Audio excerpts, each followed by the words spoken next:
What's up guys, my name is Roman and today we have quite a special video for all of you. We're going to be comparing my own Golf GTI TCR to my friend's 2014 SEAT Leon Cupra 280. These cars are quite closely matched in terms of performance and driving dynamics, but we're going to talk about the subtle differences, the overall price differences and the way these cars behave on the road, odds and ends of both of these cars. Let me start off by talking about my car. You've already heard and seen a lot of it. This is a 2019 Golf GTI TCR. It has a 2-liter turbocharged engine producing 190 horsepower, 380 newton meters of torque, and it has a 7-speed dual clutch automatic gearbox, DQ381. The main differences here on the front bumper, we can see the car has a bit more detail compared to the Cupra. Lower part just painted, and a bit more detail in the grills, as well as the headlights. They're quite beautiful, they work very well. Actually full LEDs with an adaptive function. This is an air intake that feeds cold air right into the brakes, and here on the other side, from right over here, there's an oil cooler. Actually a thing of these two engines, the EA888s with the bigger IS38 turbocharger. Got 19-inch wheels. These are not standard, these are OZ Ultralegeras. Size of the tire is the same, so it should be quite a fair comparison. These are a bit more lighter than stock wheels, but behind these wheels we've got 340 millimeter disc brakes with upgraded pads. That's what the TCR got. These are actually 2-piece aluminum bell. The pad is a bit more aggressive compared to the standard GTI Performance or even the Cupra 280s, 290s. They also weigh a bit less compared to the Cupra. Nice carbon fiber mirror casing. The dimensions of the car are pretty similar. In the rear, the brakes are identical. GTI has 310 millimeter disc brakes with a single piston caliper, and the Cupra has the same brakes. Even the RS3 or any other MQB cars, or these hot versions of the MQB cars, have the same rear brakes. The boot, it's pretty much the same. Golf has pretty much a flat loading floor compared to the Cupras, but in terms of capacity, the boots are actually the same, but you can see that it's quite a big ridge towards the bottom. So moving on to the Cupra, we can see that it has 19-inch wheels in 235/35/19 rubber. This exact car is on Michelin Pilot Sport 4S tires, so a very good performance option for any of these hot hatches. The brakes are actually the same, the calipers completely the same. This one here just has the Cupra lettering on it, and it has no holes for the ventilation, and is actually not 2-piece like the ones on the TCR, but the size is the same, 340 millimeter disc brakes. In terms of styling, the Cupra is actually quite a handsome car, but it just, you can see where the price difference was compared to the GTIs. It just doesn't really have much on it, anything special. It kind of looks like the FR model, which might be a benefit for some people actually that don't really want to scream. That is quite a sleeper looking car. The only thing it has is these slats in the grille, and then the Cupra lettering there. A fun fact about these Cupras is actually the first car on the MQB platform to get full LED headlights. Quite a benefit compared to the Xenons on the 7th generation of the GTI, but with the facelift you got the full LED adaptive headlights finally. Quite a big difference is this gas strut that actually holds it in place, but you know, the Golf 8 didn't get that either, so no shame for the Cupra there. And yeah, it's pretty much identical here under the bonnet. The engine is pretty similar. This one came with an OPF filter. I decided to delete that, but anyways, it has a bit of a different engine code and also 30 newton meters more. The big difference that I find is actually with these Golfs, you get this goddamn engine sound isolation thing, and it just always does this on every single car that I've seen because of the heat from the engine. You know, it just unsticks and then it looks like this, it flaps around. So yeah, it's kind of a shit design, I'd say. Yeah, other than this thingy, there's actually no difference under the bonnet really. For the later cars, actually, there's no battery cover anymore, but that's just kind of a strange quirk. I don't know why they did that, a bit of cost cutting or something, but yeah, it's pretty much very similar in terms of layout, in terms of the mechanicals under the bonnet here. So let me show you the Cupra real quickly. quite a nice engine cover compared to the new ones, especially here the stock airbox, but on my car it looked completely the same. Here you can see what I've talked about, that actually has a battery cover, and yeah, everything is in the same place, pretty much no difference. But the Cupra, actually, they've got this figured out a lot better than the VWs, because you can see this car has around 110,000 kilometers and it's from 2014, and this sound isolation pad is actually all intact, mainly due to this heat shield that's above the turbocharger, so it actually doesn't unstick. It just looks much better since it's all intact. We'll hop in the cars, talk about the differences there, and yeah, I'll see you in the car. Moving inside, we can see that the Golf has quite a nicely built interior with loads of premium materials and just overall feeling very high quality, as well as the technologies. It's a generation, or actually a facelift, younger. We have a virtual cockpit. It's not very configurable though, which I find quite annoying. The only way to change the dials is in this nav menu, when you can enlarge the map in the middle, but there is no configurability in terms of layout. The Cupra's actually, it was quite a bit better with the facelift model that got the virtual cockpit, because there were some other layouts that you could have picked from if you wanted a different look for the dials. So I don't think that this is much of a difference. Yes, it might look a bit more modern, but I think it's going to age much worse than the Cupra. Bit of a nicer, bigger screen. Overall, some nice soft touch materials all the way around the dashboard. Very nice gear gaiter with a mode selector. The climate unit is actually the same. In the Cupra, it's pretty similar. The only difference is that the gloss black plastic on the Golf might look a bit better. Yeah, obviously over time that's going to get scratched up no matter what you do. I have upgraded my steering wheel to the one from the Golf GTI Club Sport. So it's an OEM steering wheel. The TCR came with a perforated leather sides with a 12 o'clock marker on the top. Decided to upgrade anyways to this, which I think feels much better. Racing line paddle shifters, and also this center console is something that I've upgraded from stock. It is a hard, scratchy surface, and there is a company in Germany do them in Alcantara and red stitching, or whatever kind of color you pick, but I decided to pick mine in red stitching to match with the rest of the TCR Interior. The main difference I find with the Cupra is that the placement of the screen is actually much better compared to the Golf. In the Golf, you have to look quite a bit downwards when messing with the navigation and stuff, and in the Cupra, the screen sits much higher. The seats are very, very nice materials.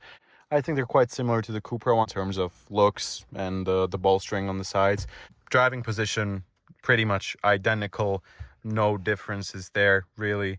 And here we can see what the differences are in the material quality, perhaps a little bit, but this is still actually very nicely built, and I think the fit and finish is actually on the same level in terms of sturdiness and just overall build quality. Maybe just the materials. Yeah, here the center console is a bit more plain compared to the Golf. You don't have a dedicated cubby or a cover for these cup holders. A manual handbrake, which is quite a big difference to the Golf, so you can do handbrake turns if you want to. Overall, very nice dials. They're backlit at night. Yeah, the climate unit actually pretty similar. Basically, it's a blacked out version of the Golf's. The DSG lever looks pretty similar. This is like some kind of leatherette or something. Doesn't feel that great. Up here, soft materials. Actually, it's a very pleasant cabin to sit in. The steering wheel, very nice to hold. The driving position is great, as it's in all of these MQB platform cars, so no complaints there. I actually quite like this bit of design, although it's quite plasticky, but I mean, the design itself is very nice. It just feels a bit more perhaps sporty and cockpit-like in here compared to the Golf, because the Golf has quite big side windows. Feel like you're cocooned a bit more. Also, just the rake of the windshield makes it seem that you're in a bit of a sportier cabin to the Golf. Now, moving on to the seats, you can see that it's quite similar to the Golf in terms of the bolstering. I don't think they're as aggressive as in the Golf. The side bolsters, the middle part is very nice. The seats are very comfortable. They have lumbar adjustment.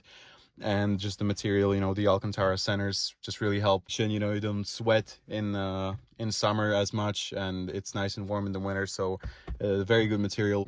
Overall, just a cabin that is a bit plainer, but I wouldn't say that it's any worse. So if you don't jump straight from the Golf to the Cupra, you're never going to feel the difference. We're going to take this for a bit of a drive and then compare it to the Cupra. Starting off just normally, now I'm in an individual mode. The flap is actually open right now in the Golf. Both of the cars have had the sound actor coded out, so it's actually genuine engine sound coming through on camera. I've also placed another GoPro on the exhaust, so there's going to be some outside shots from both of the cars so that you can compare. The TCR has a couple of predefined modes, which is Eco, Comfort, Normal, Sport, and Individual. In Individual, you can basically mix and match all of the settings depending on what you like. I usually either drive in Comfort when I'm just cruising, or then Individual if the road is not that great. On most of the B roads, I tend to leave it in Individual. I just feel like the car breathes a lot better over the undulations and the bumps in the road, so that just works a lot better. The car can put the power down. But for example, on this road, which is freshly tarmacked, I'm going to put it in Sport so that we can actually explore all of the dynamics that this car has to offer. As I've already talked about, the differences with the Cupra in terms of everyday driving, there's actually not that many. The Golf feels very similar, I'd say, even in terms of the noise levels, mainly due to the Cup 2 tires and the fact that just the noise when these tires are rolling is a bit higher and transfers into the cabin. But other than that, it's pretty similar.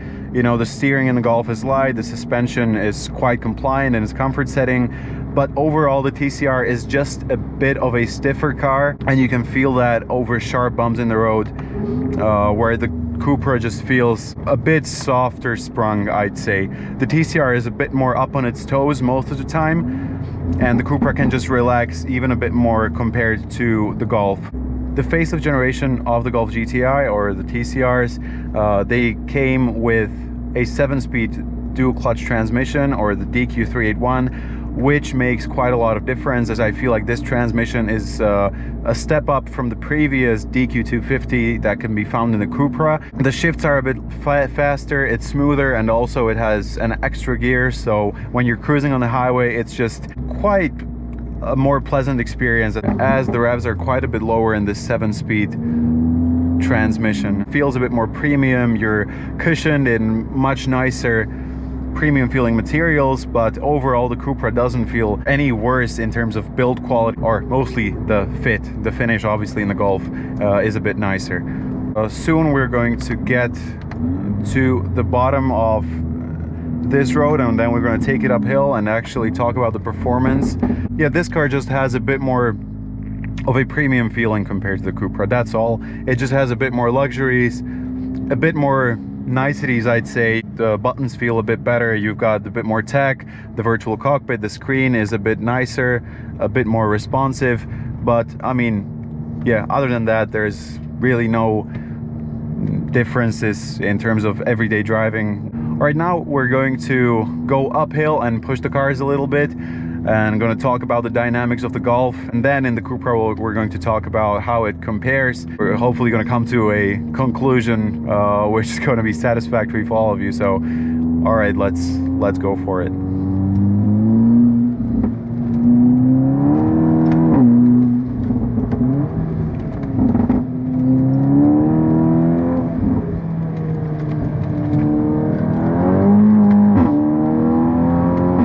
In terms of power delivery, the Golf feels mighty. Right from low RPMs, the engine pulls, the turbo spools up very quickly,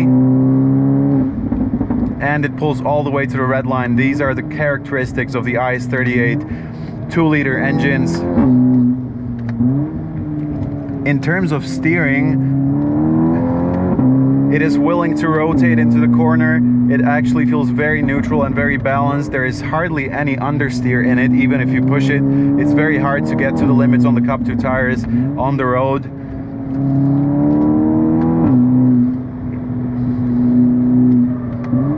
But yeah, turn in feels very sharp. Then you can get on the power super quickly due to the Cup 2 tires, due to the geometry of the car.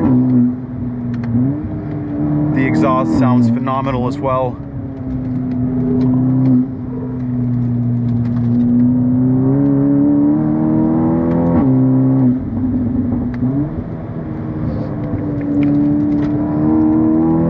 But yeah, the car just feels planted, very controlled. You know, the front end just dives into the corner, then you can lean on the front tires and use the diff to your advantage to pull you through. You don't even have to add a lot of steering lock to, you know, turn the car. It's just a very confidence inspiring drive.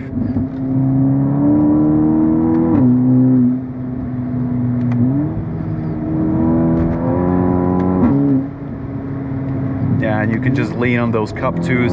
It's a great feeling in this car. In sport mode, the suspension is settled. There is hardly any body roll in the car. Perhaps sometimes, yes, this is what I've already mentioned in my previous review of this car. It sometimes does feel a bit too clinical. You gotta push it, you gotta go quickly in this car to enjoy it really, because otherwise it just, there's nothing really special about the driving experience unless you start pushing the car to its limits. And on the limit, it behaves very well. It's very controlled. The car feels very neutral and very balanced. That's what I've already said. Mid-corner, if you lift off the throttle, the rear tends to step out, so it helps you on the turn. It helps you when you get into that understeer, you know, the car settles its line. It's just a very controllable experience. Not a lot of differences in terms of the way the engine pulls. The transmission is just in perfect harmony with the engine. It works very well. Upshifts, downshifts, extremely quick. It never really gets upset by anything you tell it to do, really. It just does it, you know, whenever you want to downshift. If you're on the brakes, obviously, it downshifts, and then the upshifts are also very quick and snappy. The sound from the car, I mean, classic 2-liter Volkswagen sound, I'd say. But I feel like it sounds very nice. That's the character of the car, and it's not very over the top. Obviously, when you close the valves, put it in comfort mode, it's completely daily drivable. There is zero drone at highway speeds, and also in the city if you don't want to bother anyone. It's just a very well judged exhaust setup. All right, now I'm going to switch to the exhaust cam and let you hear a bit of that exhaust sound, so that then you can have a good reference point, mainly in terms of the sounds the DSG makes and the pops that the car produces. Yes, this exhaust is modified a little bit. It still has the stock burbles and pops, so you can expect that on any TCR you buy. It's only going to get accentuated by an exhaust you put on it. So, all right, I'm going to switch to the cam right now, so enjoy a bit of a sound clip.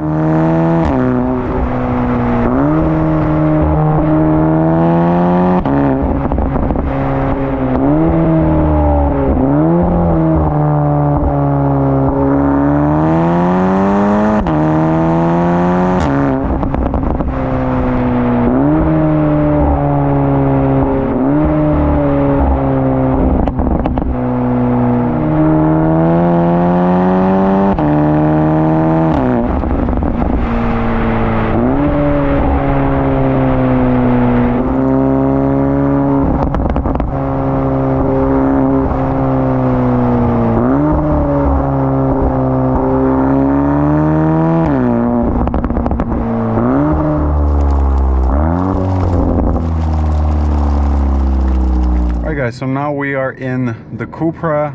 First off, the difference is that is quite noticeable. It's just that the Cupra is quite a bit softer car compared to the Golf. It just feels much more compliant. Even on this very smooth tarmac, you can just feel that the car, it breathes a lot more. It also leans just a tad more than the Golf. Doesn't feel as precise in the corner. But we're going to talk about that a bit more once we're going uphill. First of all, just the differences in daily living. The Cupra, it feels very nice on the highway, very settled. The consumption is actually quite similar to the Golf.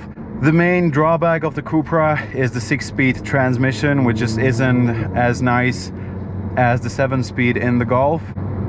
But that is really a minor issue of the Cupra. Just you know, the revs are a bit higher during highway speeds, and also just the ratios are a bit longer compared to the 7-speed, which is also a bit of a drawback. Daily driving it, the steering is quite light, even in Cupra mode. It's just a very easy, very comfortable car to drive every day. And then when you want to have fun, you obviously can with a switch of a button. The advantage of these Cupras is that they all came with dynamic chassis control, which is a thing that you had to spec on the Golfs, and with the Cupra, you know, all of them basically have it. Comfort, Sport and Cupra modes. You know, in comfort mode, the suspension is very soft actually. It is very, very comfortable. The car even wallows on slightly uneven surfaces. It's just a very nice suspension to drive every single day. That's where the Cupra really comes into its own in daily driving. It's quite a bit quieter inside as well, even though the rear seats are pulled down, but that's mainly due to the exhaust being completely stock on this Cupra, except the resonator being deleted, but that's only a, you know, a minor thing. You can basically get the same sound from the Cupra as in the Golf, although the stock burbles are a lot more subtle. It's more of a rumble than a pop, which is present in the Golf. All of the Cupras came equipped with the VAQ diff, except the Cupra 265, which actually was open diff, but there's very little examples of the 265, so most of them actually have the diff. So from stock, for the price, this car is equipped with everything that you could possibly need for a very versatile and usable hot hatchback that can also, you know, carve up mountain passes and even occasionally go to a track day. So yeah, the Cupra is just a very, very nicely balanced car with all the equipment that you could ever need. Guys, let's go for it.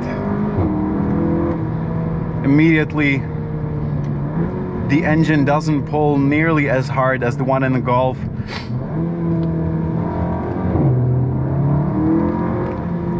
But it's still mighty, mighty impressive.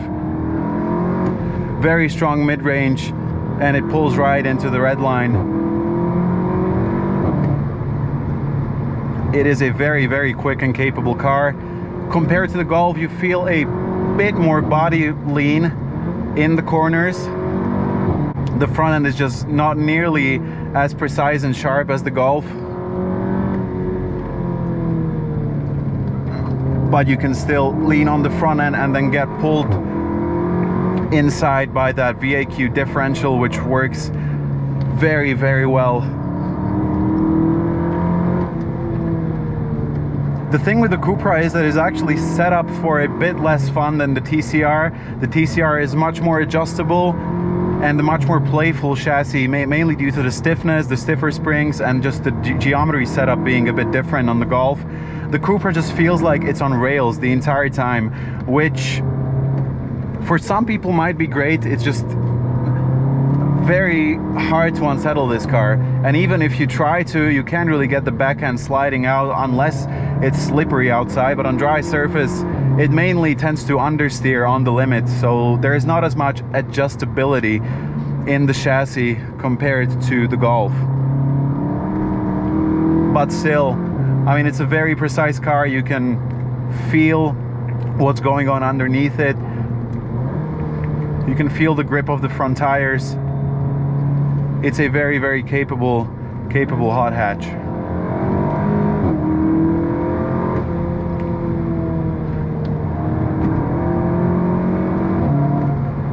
Yeah, it tends to lean a tad more than the Golf, even in its stiffest setting.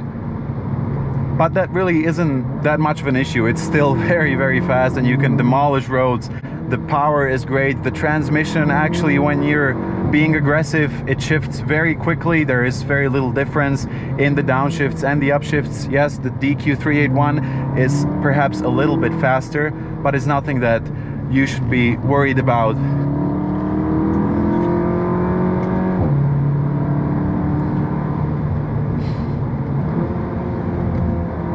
The cars are just very closely matched when you take into consideration the price that you can get these Cupras for. It's actually crazy because it's almost 2 times less expensive than the Golf. You can pick up a Cupra, depending on the mileage and the year of make, for around 15 to 16,000 euros, and that, I think, is a bargain and a huge selling point for this car because it does everything the Golf does, really. maybe to around 90% or 80%, but you pay, you know, twice less for it, which is quite incredible considering the performance that it has on tap and how usable it is. It's still a very modern car, you know, nothing really misses from the interior. The performance is up to par with anything really, and on these kind of twisty roads you can be on the tail of many even more powerful cars. So yeah, I think if you not really seeking that VW badge or that premium touch in that interior, you're not a brand snob and you care about the performance, you can get these Cupras to drive like complete track tools. You know, the chassis, the engine, it just has so much tuning potential.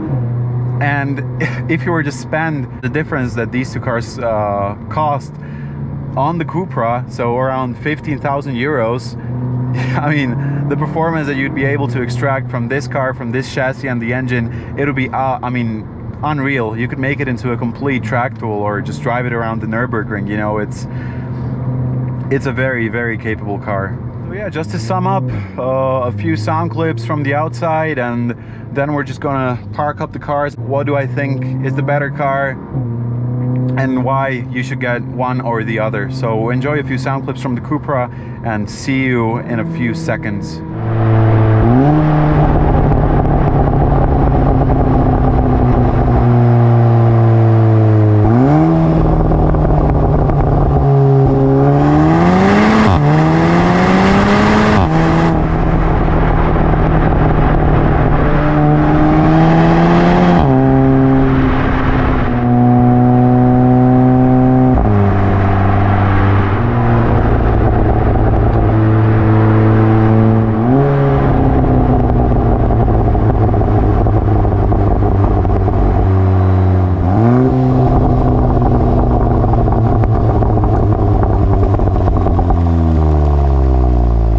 So to give you a conclusion or a verdict, my take on what I'd buy, what I'd get, obviously I'm a bit biased because I already own this car.